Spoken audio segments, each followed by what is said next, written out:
All right, hey everybody, this is Steven Butler back with another video for you. And this time I'm going to be talking about Archie Comics and my love for Archie Comics, especially the particular ones that came out in the 1970s when I was a kid reading them. Now, Archie is known for its gag material and everybody's favorite bumbling uh, Americana,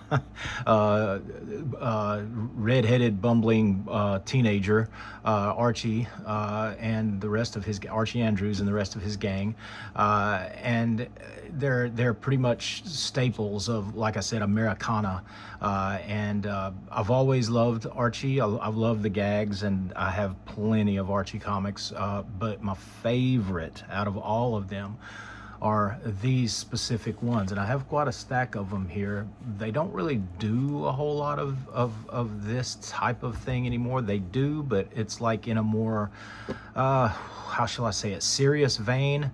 But I like it whenever they would do these kinds of stories that I'm about to tell you about and still was using their cartoony style, because that's the way they were presented for years and years. I think this is a Stan Goldberg cover, but Dan DeCarlo did them, Stan Goldberg did them, a lot of the other artists did them as well. But those are the two standouts that I remember mostly from my time reading them in the 70s. But they would do these mystery stories very similar to what you would see on Scooby-Doo on Saturday mornings, and the gang would just get into all kinds of trouble, and sometimes it would be like people trying to scare people out of a house to get the house from them, or like it was all kind of plots that was done by people using like supernatural things, very similar to Scooby-Doo. But sometimes they would actually literally go into supernatural type stories that would be a reflection of the times, that because there was a big, like, I guess, a supernatural resurgence of interest in the supernatural in the early 70s. I know there was that show Dark Shadows that I loved as a kid, with the vampires and the werewolves and the ghosts and all kinds of crazy stuff happening, that would come on every day. I know I used to run home from the school bus to watch it. It was a soap opera, but it came on late in the afternoon, and so we could catch it whenever we got back from home. But Archie Comics, you just a random. I mean, and it wasn't every single issue that you'd have a issue like this where they go into a haunted house and meet this kind of crazy monster. And I'm just going to show you some of the covers. Most of these were in the Life with Archie title as well. The regular Archie book pretty much kept the gag thing going, but this Life with Archie, it had longer stories. It wasn't just like little 5-pagers. Like this one ran, I don't know how many pages, but it was numerous. But look at that. That's pretty scary for an Archie comic. You dare to speak back to the spirits of the dead. That's pretty crazy stuff. And this came out in 1972. I was the 7 whenever this came out. So anyway, I want to share these with you. This one was I got to read this one day. I remember another friend of mine, Holly G, had written did a post a couple of weeks ago saying that she had redrawn this teddy bear in a later issue that she had worked on. She's a fellow Archie artist, and a great one in her own right, and she said that this comic here had really scared her as a kid, and she I think she was working her way out of it by drawing this spooky teddy bear in an issue that she did. But that's crazy. This is the walking off the edge of a cliff and Archie running to get her. That's just that's a cover that tells a story, and that's some of my favorite covers. That's some of my favorite covers ever, is when a cover is telling the story. And I love it whenever they have word balloons on the when people are talking, and you have big. Some people don't like that, but whatever. To each their own. I love this kind of stuff. And pretty much on all of these, you're going to see word balloons, because the cover is actually telling the story. And most of the time, you're going to find a panel that's almost just like this in the book. Now that's a scary one right there.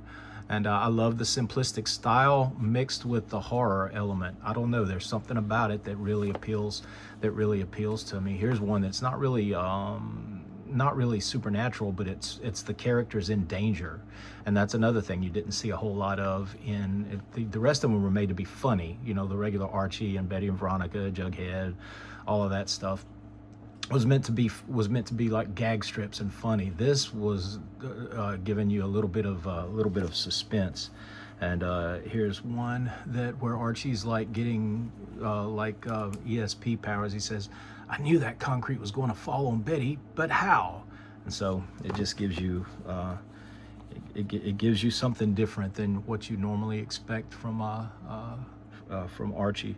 This is about squatters taking over a place where Betty and Archie are going, and this one's very similar, where they're just meeting a bunch of guys on the beach that terrorize them.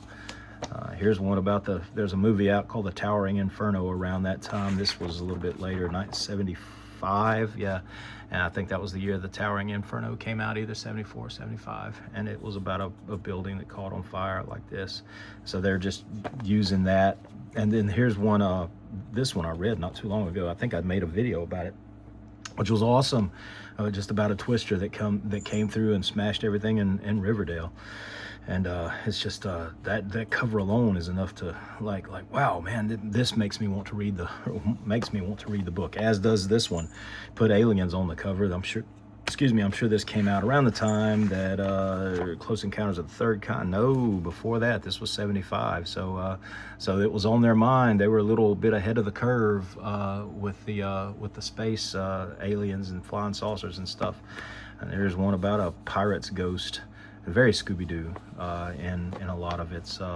This is one about a flood, and it all takes place in like the catacombs in the catacombs of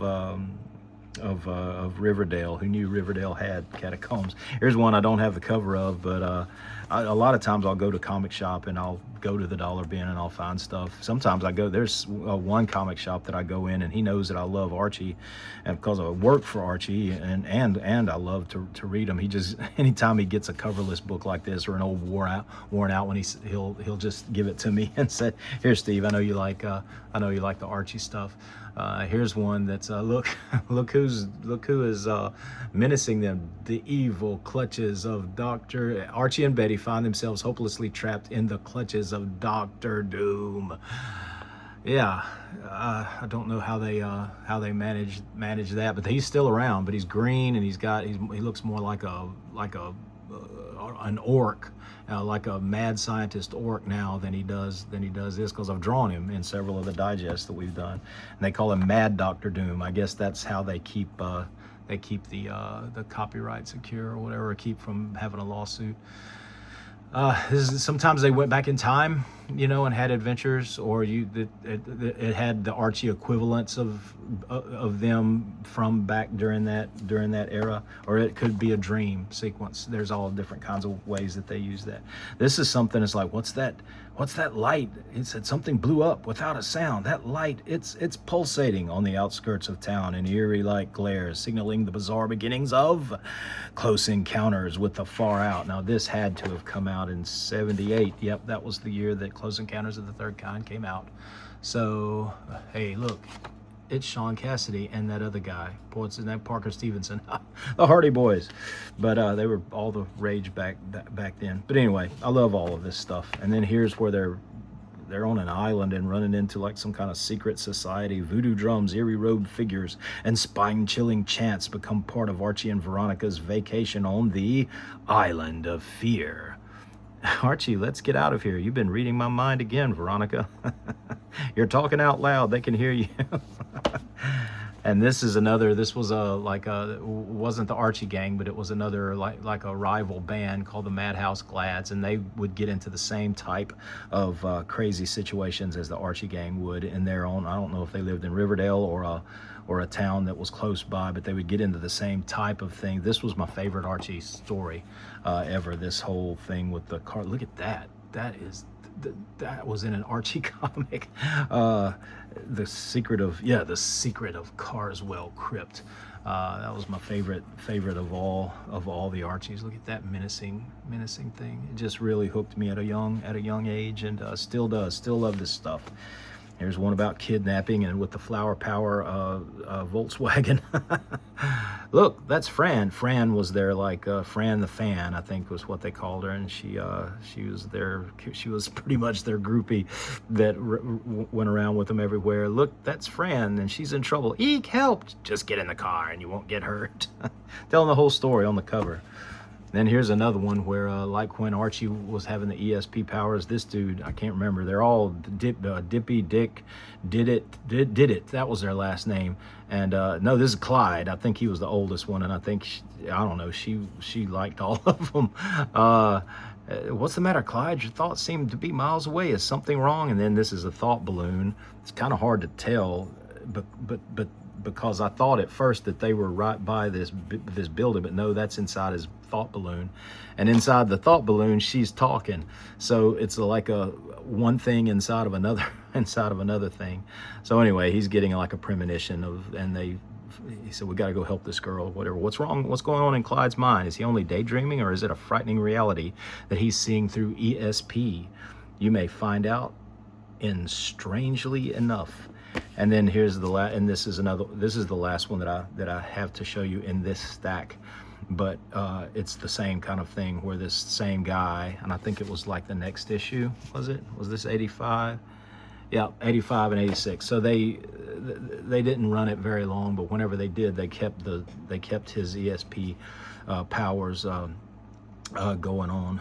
And so anyway, very, very cool stuff. But what I really wanted to show you today was this one. Let me put these back over here and to the side, and I'll show you this one. Well, I'm on my slanted table, so I'm gonna have to put them down here if I don't want to mess on my hands. All right, this was Archie's Bicentennial. I already did a video the other day on the Captain America Bicentennial Mad Bob story that came out when Jack Kirby came back to Marvel. Well, while that was happening over at Archie, they were doing their own bicentennial type of celebration, and this cover is really catching. And another thing that I wanted to say, sometimes Archie would use their comics as not only entertainment but education, and so they're teaching American history in a funny way, or in a very truncated and funny way, through their comics, and talks about the Boston Tea Party, George Washington, Paul Revere, and just how the war started, how the Declaration of Independence was signed, and there's just all kinds of really cool stuff. This was a 30-cent comic, so it came out in 76. I think they just turned 30 cents that year. They were 20. I started reading them when they were 15 cents, then they went up to 20, and then 25 for the longest time. But they must have went up to 30 cents here in 1976. Now you look and see, this isn't a repeat of this, but it's very similar. It still takes the same premise of the cover for the interior page. Look how thick. I'm going to show this. Look how thick Archie is inked, and that was done with a brush, and it was probably done with one. They probably made this line, and then this line was probably one stroke. They probably didn't lift that pen or that brush up until they made that entire stroke. Same with this. This was probably one stroke of a brush to get that. And it's effective. Archie used a lot of thick line, especially back then. Not so much now, but back then they really used thicker lines for outlines on their characters and things. And I'm going to read this up here. It says 200 candles on a birthday cake. 200 fiercely flaming torches to freedom and independence, conceived in liberty and dedicated to the proposition that all men are created equal. That is the way Lincoln put it before the first 100 candles were lit. Now Archie and the gang celebrate the bicentennial with a trip to Washington, D.C., and strange as it may seem, our red-headed patriot finds himself an avid participant in Archie, the birth of a nation. So this is Archie's not only talking about the birth of the nation. Something's gonna happen to him, and he's gonna be a part of it. Okay, so the whole Archie gang is visiting Washington, D.C., and they go to the Lincoln Memorial and the Capitol building, and then they go and they see, oh wow, the Declaration of Independence. And of course it's the old thing where he gets lost, and when in the course of human events, like he's a high schooler and he's interested in the Declaration of Independence and reading it. I mean, there might be some kids that are totally into it these days, but by and large, the kids that I know, that's the least thing on their, the last thing on their mind. If there are kids out there that are into history, great on you, good for you. We need you. So keep on keeping on doing what you're doing. Most kids don't know history. A lot of adults don't know history. At least I'm just talking about the ones that I come in contact with. The bulk of the people that I know are not into it, and I'm a history buff, and so I kind of pay attention to those types of things. This is a good shot of him riding off, and of course after everybody's gone, and then he meets up with this guy in colonial clothes. He probably thinks he's some kind of cosplayer or whatever. And then moments later, why was I riding like fury down King Street, headed for Boston Harbor? Boston? What? I'm in Washington. And then he goes to he's going to the Boston Harbor because that's where they're having the Tea Party. Taxation without representation is tyranny. So all of this is the stuff that they teach you, or used to teach you, about the revolution. He's smoking a pipe. That's pretty cool. And then of course the redcoats show up. There's one of them now. After him. Don't shoot him, we want him alive. The chase was on. What kind of mad nightmare was I involved in? Where would it all end? And and then they would have the little Jinx one-page gag strips, and you could get your sea monkeys, which were little shrimp, I think. But anyway. So the British are chasing him. Then he gets pulled into a room, and there's a Jughead with the ponytail. Oh wow, Jughead! Notices him as Jughead. What a relief! Then I'm not alone in this. I'm not alone in this crazy thing. Jughead, why do you call me that? He said, "Come on, don't confuse me any further. It's your name, Jughead Jones." I'm so sorry. You're confused. Revere is my name, Paul Revere. I'm a silversmith.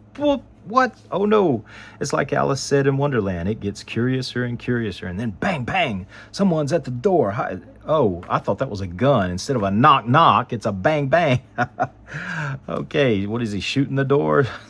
Someone's at the door. Hide me. Dr. Warren, what's wrong? The regulars are on the march, Paul. Toward Concord, Adams and Hancock must be warned. Yes, they mustn't be captured. And like, who are these guys he's talking about? You find out history through this story.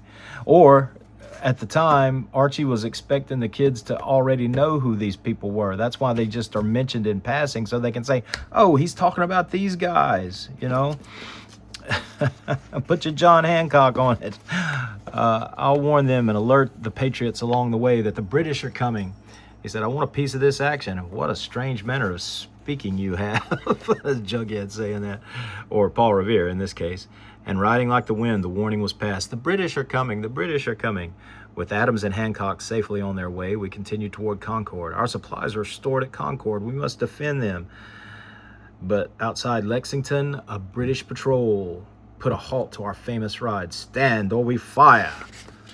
Those are cool. Very simplified, but you know exactly what they are. You know, just by looking at them.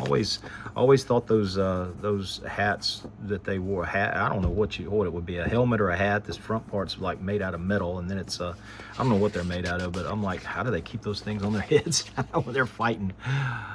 What have we got here? A couple of country bumpkins. Take them to the colonel. Move, plowboys. gasp. That's I think it's supposed to be just like a shock, but it's always spelled gasp. I like it. And in fact, we're making a coloring book, a spooky coloring book called Gasp. that's spelled like that. Reggie, and of course Reggie's with the red coats. Silence, farmer! How dare you address a British officer in that manner? Shall we run them through, Colonel? No, shall we run them through, Colonel? I can't. I'm just making this up as I go. Soil your steel on ignorant hayseeds? Certainly not ignorant hayseeds. Turn them loose. Without their horses, of course. The animals are of more use to us than this scum. The contempt with which they treat us is our greatest weapon. But I do worry about the confrontation at Concord. I can tell you about that. How? It can't even happen until tomorrow. Somehow today, tomorrow, and yesterday are all one. I don't know how. I don't know why. But Archie getting deep right here. Blam! What was that? Someone fired a musket. Sigh. I was waiting for that, Paul. Someday it will be known as the shot heard round the world. It became a Schoolhouse Rock song. Too. I won't sing it. It's the beginning, Paul, the beginning. And it goes on. And here's the founding fathers signing the Declaration of Independence. Oh my gosh, I've jumped another year. This is Independence Hall in Philadelphia. John Hancock is signing the Declaration of Independence. It's July 4th, 1776. And then he meets Ben Franklin. And strange boy, whatever could he have meant by that? The time will come when it will be hard to find someone who doesn't know who you are, sir. This is cool stuff. And it's all done easy. It's easy to read, made easy to read. I don't know the median reading age of Archie. I was 7, 8, 9 or whatever whenever this came out. 10 maybe. 70. Yeah, I was 10, maybe even 11. But I enjoyed it then, and I'm enjoying it now. And so look how thin those lines are back there, and it's it gives you the exact information that you know. It doesn't have to be, you don't have to have all of the detail in the back. Something that I'm learning because I'm from the George Perez school, and I tend to cram my panels with detail. But you want a comic that's easy to read, especially for the age group. Back here, that's a lot of detail in this, but you don't really notice it because there's no black black lines. It's all just lines holding the color. I've always thought this was cool with that. They just did this with white out, like white paint, with brush that they just glopped it on to make it look like it was it's snowing. And so this is at Valley Forge during the winter when it got so cold, and he was telling them to wrap their feet because they were so cold, and they thought that they were going to lose the thing. Yeah, and here they are, the colonial army, or the militia, the Minutemen on the move. And of course, he's with them until he comes back. He said, the last major battle, it will be all over. He said, Cornwallis, Yorktown, oh my gosh, that's it. It's the last. That's where Cornwallis surrendered at Yorktown. The last major battle, it'll be over. The year is 1781, and each day the infant nation breathes stronger. We won, it's over. The lobsterbacks, they called them lobsterbacks because they're red jackets. Lobsterbacks are through. We won, that was a larger time jump. I'm back, I'm me again. It's 1976, how, what? Easy, son, easy. It happens to us a lot. It happens a lot. I've been guard here 14 years. I know, what? It's the thing in there, the document, that's what does it. The Declaration of Independence. What does it do? You get a real deep feeling of being an American patriot, see? Wow. 1976, they were saying this. Folks like you get caught up in the story behind that there piece of paper, and you kind of drift off, Yeah, like hypnosis. Happens maybe 2-3 times a year. Only a few of us nuts about, eh? I can shake your hand, son. Sure, but why? Those guys that signed that paper, I've got a feeling they were the same kind of nut you are. You think? I'm here, and I'm always proud to meet one of you. You compare me with them? They got the kind of gumption they had, boy. You got the kind of gumption they had, boy. Else you wouldn't have had that experience. Son of a gun. Happy birthday, son, huh? It's not my birthday, mister. It's America's birthday. That's what I've been getting at, kid. You are America. Golly. Hey, Paul, you ought to... calling Jughead Paul. Hey, Paul, you ought to hear the beautiful theory this man has. He's going, Paul? And that's the end. Man, comics like this are awesome. And again, you see, I don't treat mine... I treat mine with the way that I want to read them.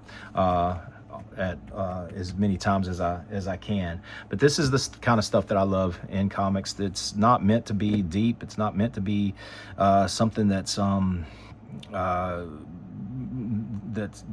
to make you, well, actually it does. It makes me not question things, but it makes me think about, think about things that that happened. I'm like, what would it have been like to live through all of that? I'm sure that you could have told this story in a lot of different ways, and you could have taken it from the way that Archie did it. That you could have taken it from the standpoint of one of the soldiers going through it and all of the hardships that they had to face. You could have took it from the viewpoint of the British and how they, what in the world are we doing over here fighting this bunch of crazy. I said, leave them alone. I say, let them have this place. I'm going back. I want to go back to England, kind of a thing.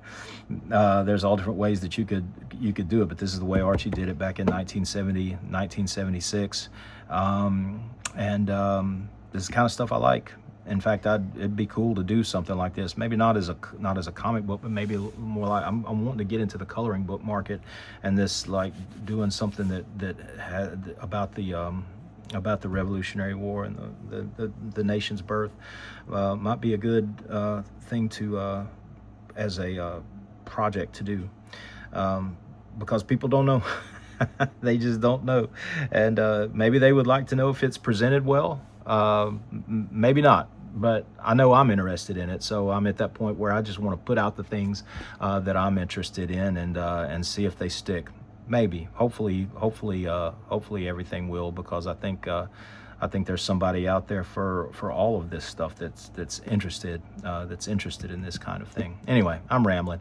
I'll have another video for you soon. Thanks for watching, and if you like it, let me know. If you don't like it, let me know.